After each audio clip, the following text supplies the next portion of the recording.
Hey, welcome. Today we're going to be looking at a mix session that I received for mastering.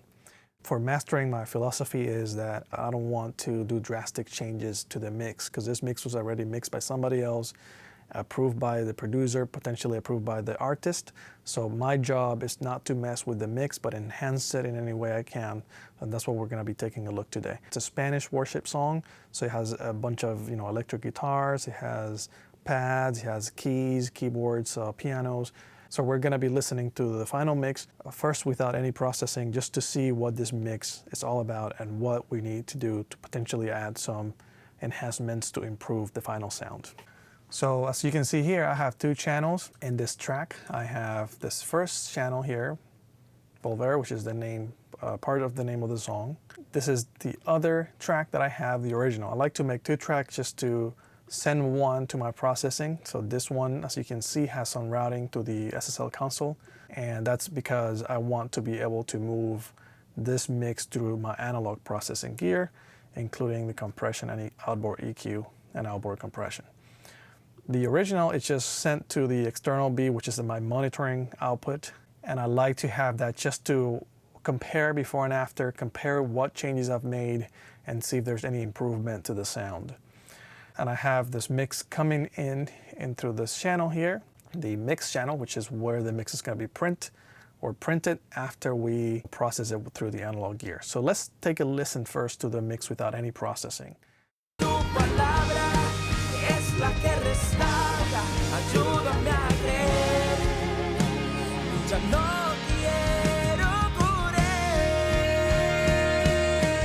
The mixing sounds sounding really good. We have potentially some areas to improve. I'm thinking we could potentially add some more energy to the low end to see if we can just make it sound more exciting in the lows. We can certainly add some brightness to the mix, some shine. Not a lot of shine because I feel like it can easily start to sound harsh if we start adding too much stop, maybe in the mid-range, in the low mid-range and mids, to get some more energy going on the low end. I feel like I want to compress the mix a little bit with my bus compressor from the SSL console, just to add a little bit more glue to the sound. And I think that's going to help this mix because this type of compression somehow adds this glue, but at the same time a nice movement, if you're not overdoing it, that helps with the dynamics. It's compressing, but it's still kind of moving in a way that is pleasing. So I might be able to use that and some EQ. And we're going to be compressing with the SSL bus compressor a little bit. I'm just going to set the SSL compressor to compress about, I'll say 3 or 4 dB with the auto release and the slowest attack setting just to start, see how that sounds.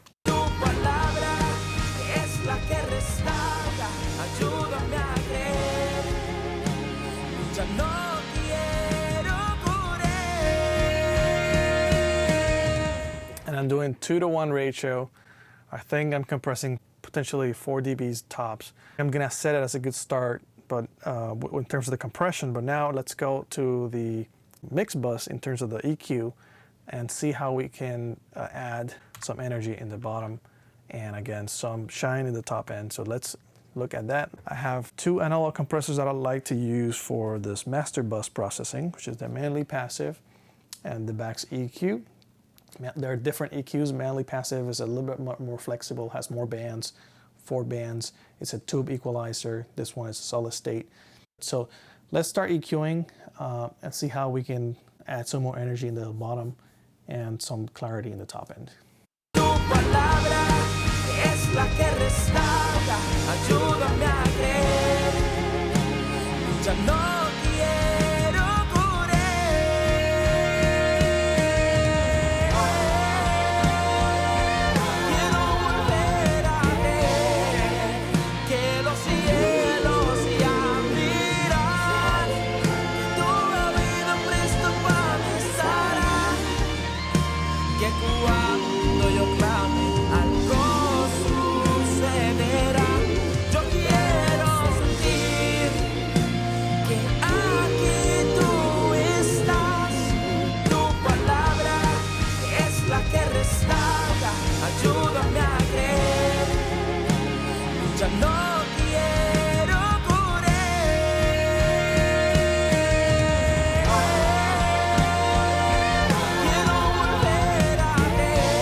So here we're adding about 3 steps on 270 hertz.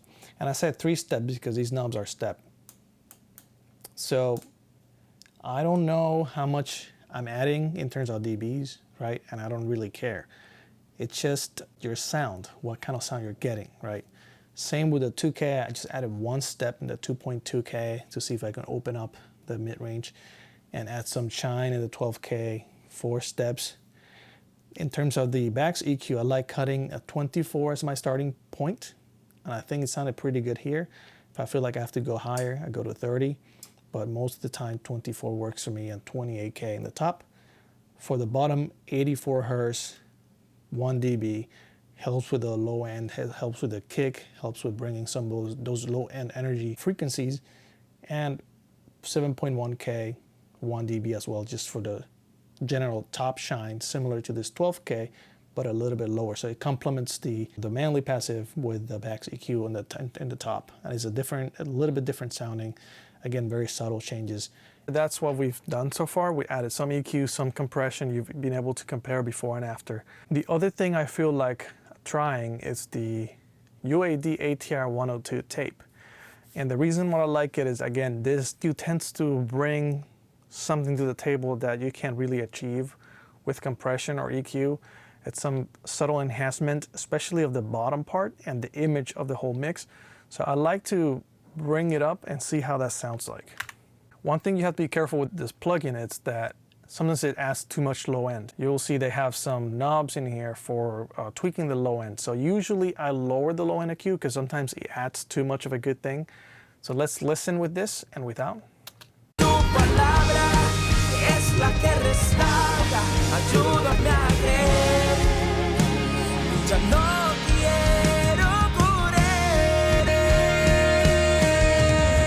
So you can right away you can tell how much low end this thing is adding. And I feel like it sounds great, but it's a little bit too much, and I think it can overpower the low end a little bit because we've already added some low end with the EQs. So we go back to the plugin and we lower some of the bottom a little bit with this knob here. This knob right here, we can just lower a little bit of the bottom so that it doesn't do too much, right? Just adding the perfect blend. So let's hear that.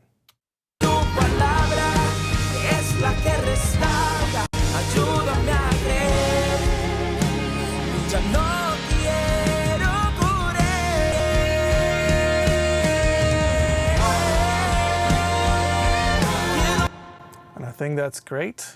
I love that. The other thing that I'm doing in this mix is, this is a trick that sometimes I do if I feel like the mix is just a little bit too dry, and blending a little bit of reverb to this mix. That's why you can hear the tail when I stop the recording. Very subtle reverb. It's not even something you can notice really hard, but it's really adding some space to the mix. A good trick that I like to use subtly if I feel like the mix, it just needs a little bit more wetness or needs more tail, but not in a way that people are going to notice it. So when I'm working with these changes, remember this mix was already approved. So I don't want to change the mix in any way, shape or form that will cause them to think that this is a totally different mix than what they had before. I still want to preserve what it's good about this mix, just enhance it in a way. Other thing I like, it's the ozone. This is my final step in terms of the process, which is potentially a little bit of EQ if it needs it, and using the maximizer, the limiter to bring the volume a little bit louder at the end, and the imager, which is one of my favorite plugins, just to expand the image of the mix a little bit. Again, it's very subtle, so I don't do any of these drastic moves. It's very simple, small moves here and there. But so far, I think we can start comparing the previous mix, or the original mix, with what we've done so far to see if we're actually getting somewhere.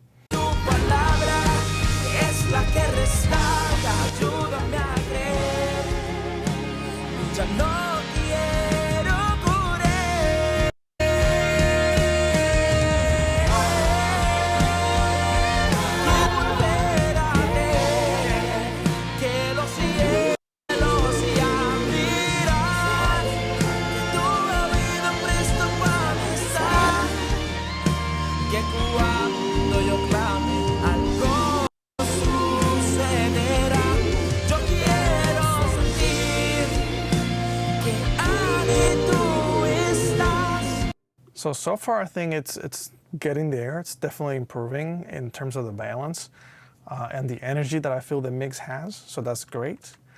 One thing I've noticed when I was mastering this session earlier, because I mastered it, but I'm doing it now for the video, was mostly there's some areas that I feel like sounded a little bit too harsh.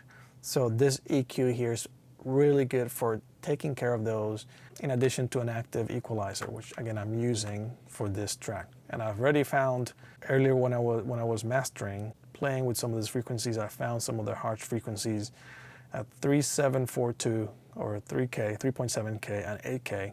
8K was mostly for the S's that were coming a little bit too much. So I'm using this active equalizer as a de-esser. Let's play it and see what it does.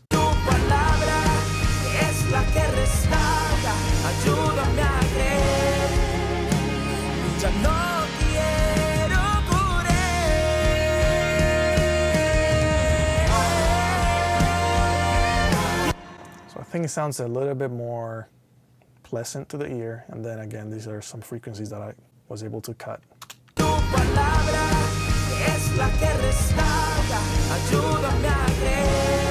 Sometimes you can see some of the peaks that happen that might sound a little bit hard, so we can reduce those a little bit with this EQ and not really change how the mix sounds. And very specific with when I'm mastering, I don't like changing the mix. It's just subtle changes that add up to a better final mix, pretty much.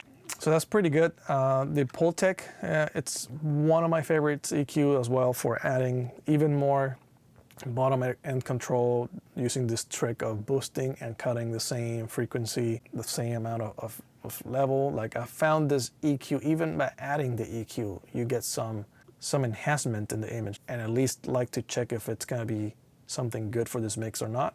So let's hear this before and after and see if it actually makes any difference if we keep it or we don't use it at all.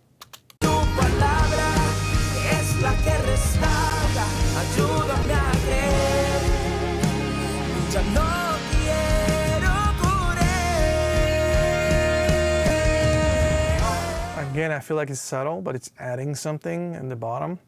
So level match here and compare. If it improves, great. If not, don't use it.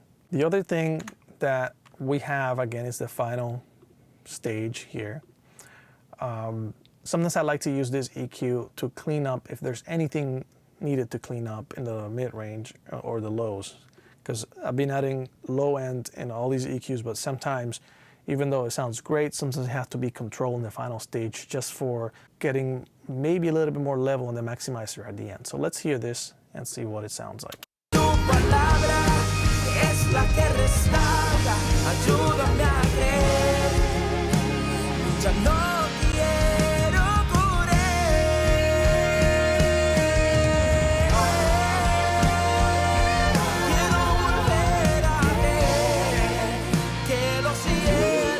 Again, I think that cleaning up of the low end does help, but I'm still preserving some of the nice kind of color that I achieve with my EQ and my processing for this mix. Now the imager is pretty cool processing for the stereo image.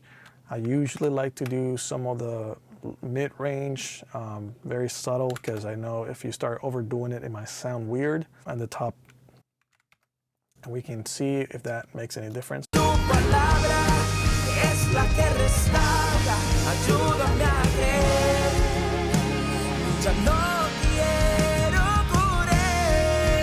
Again, subtle, but I think it opens the image up a little bit, which is great.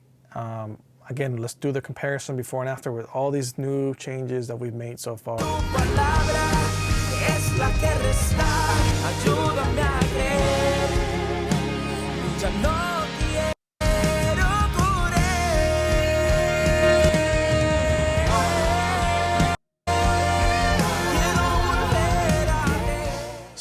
So far, I think we've achieved more energy in the track.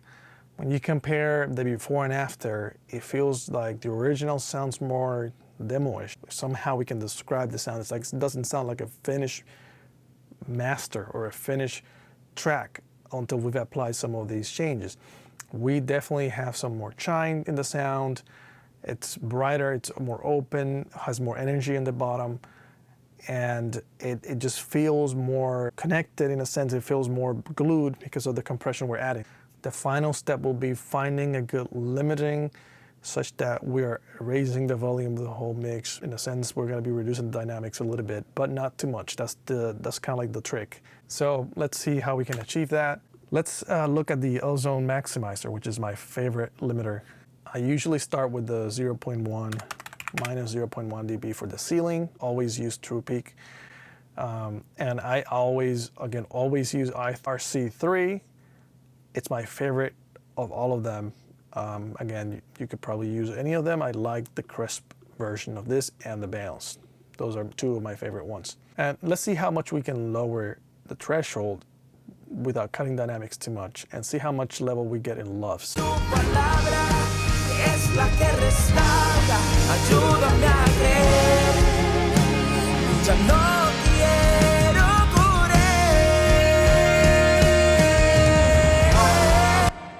We're getting to -5 LUFS. I feel like that's way too loud and it cuts too much of the dynamics, so we're gonna do -4 and see how much that looks in terms of the LUFS.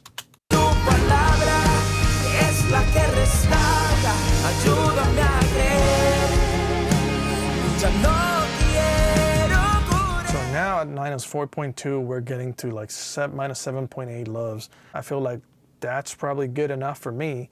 And if you look at the curve or the waveform, we're cutting some of the dynamics, but it still sounds dynamic, right? We're not killing it or crushing it completely. We're having a nice balance of dynamics and loudness. Let's hear it again.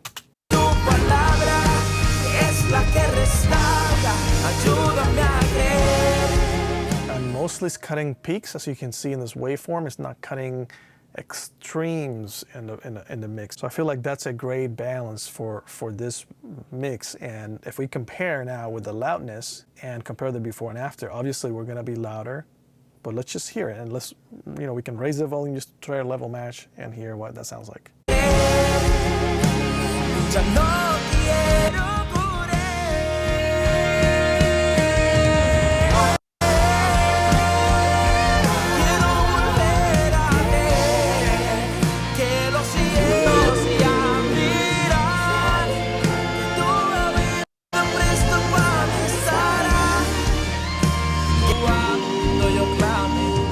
So I think so far that's pretty decent. Again, this is just me showing you my process of mastering for this song. Every song is going to have their own thing. It's going to have their difference in terms of the EQ or compression. Some of them might not need any compression. So what I've done today is more tailored to this mix, but it showcased a little bit of my process on how I think when I'm doing the mastering. Thank you for watching this video. I hope you enjoyed. Hope you learned something new. Hope you like and subscribe.